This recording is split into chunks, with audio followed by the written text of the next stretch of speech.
BrahMos missile को launch करने के लिए हम क्या प्रोसीजर यूज करते हैं? BrahMos ready to fire missile है, रेडी टू फायर है। आप उसको लॉन्चर पर रखिए, लैंड लॉन्चर पर ऑपरेटर बैठेगा और तकरीबन 10 मिनट के अंदर बटन दबाएगा और मिसाइल वर्टिकल हुई और वो बटन दबाएगा, लॉन्च हो जाएगी। ये तो सरफेस सेफ्टी प्रिकॉशंस होते हैं उसके अंदर, हार्डवेयर लॉक होता है, सॉफ्टवेयर लॉक होता है, ऑथराइजेशन की होती है, वो सब तो होंगी ही। और यही सिस्टम होता है नेवी और एयरफोर्स के लिए। तो रेडी टू फायर मिसाइल है, इसमें कुछ तैयारी करने की जरूरत नहीं है।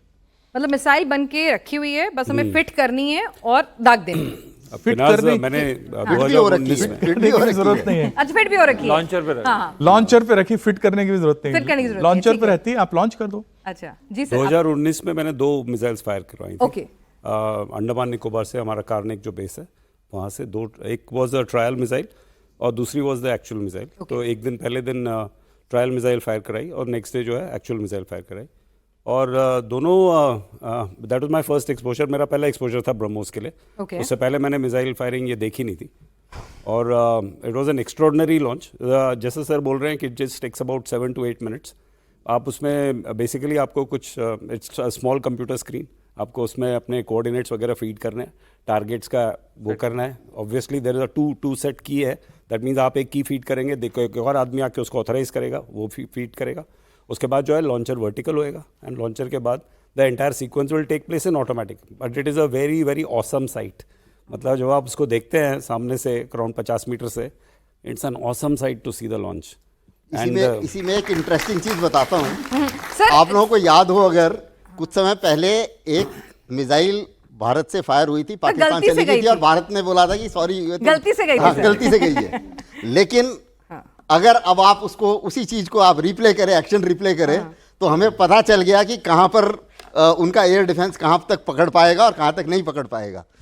उसमें एक्सप्लोजिव नहीं था उसमें, लेकिन उसने अपना काम किया। ठीक है। कल से एक चीज, तो जब मिसाइल लॉन्च हो गई, जाके आप वो जो डिवास्टेशन करती है वो देख पाते हैं अपनी आंखों से? नहीं, ऐसे नहीं था, बिकॉज़ द कैसे होता है? टारगेट मतलब वाज कि कहीं कहीं आता है कंप्यूटर में, कैसे जो रहता है? टारगेट उस टाइम पे सेट था, जो ट्रेनिंग मिसाइल है वो तो विदाउट वॉरहेड होती ठीक है, है। बाकी सब कुछ रेप्लिकेटेड होता है, केवल वॉरहेड नहीं होता। और जो सेकंड मिसाइल थी that was an actual missile with a warhead, but वो HE एक्सप्लोसिव था, मतलब हाई एक्सप्लोसिव वॉरहेड था। तो उसके लिए एक आइलैंड डेजिग्नेट किया था and our naval ship was there to do the complete filming of that this thing. तो उसकी लाइव फीड मिल रही थी। तो जब after missile got launch we were watching the live feed and we saw the missile striking the target. और let me tell you, 10 metre का circle था जो एक बनाया जाता है। 10 मीटर के बीच में 1 मीटर का एक छोटा सा वाइट कलर का फ्लैग लगाया जाता है and that weapon went and hit the flag. So that is the kind of accuracy. That is accuracy. That is the जी, kind of सवाल।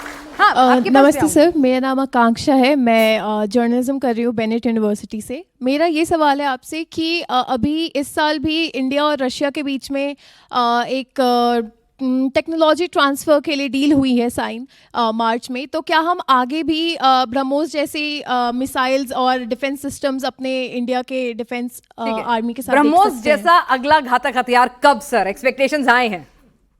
देखिए, ब्रह्मोस का ही एक मिनिएचर वर्जन हम बना रहे हैं अभी, ब्रह्मोस NG, और ब्रह्मोस का एडवांस वर्जन बना रहे हैं, हाइपरसोनिक ब्रह्मोस।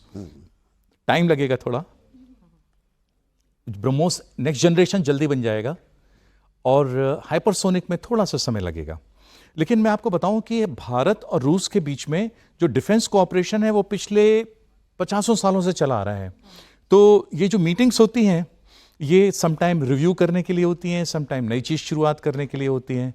और हमारे बीच में एक बाकायदा Indo Russia inter governmental commission है। तो वो कमीशन में अलग अलग भाग हैं, उसमें टूरिज्म भी है, कॉमर्स भी है, डिफेंस भी है, एविएशन भी है, फिनांस भी, बहुत सारे हैं। तो वो वैसी मीट, तो आप किसी भी इंडो रशियन मीटिंग से ये मत समझिए कि डिफेंस की ही हो रही है, वो बहुत सारे कॉपरेशन के होते रहते हैं।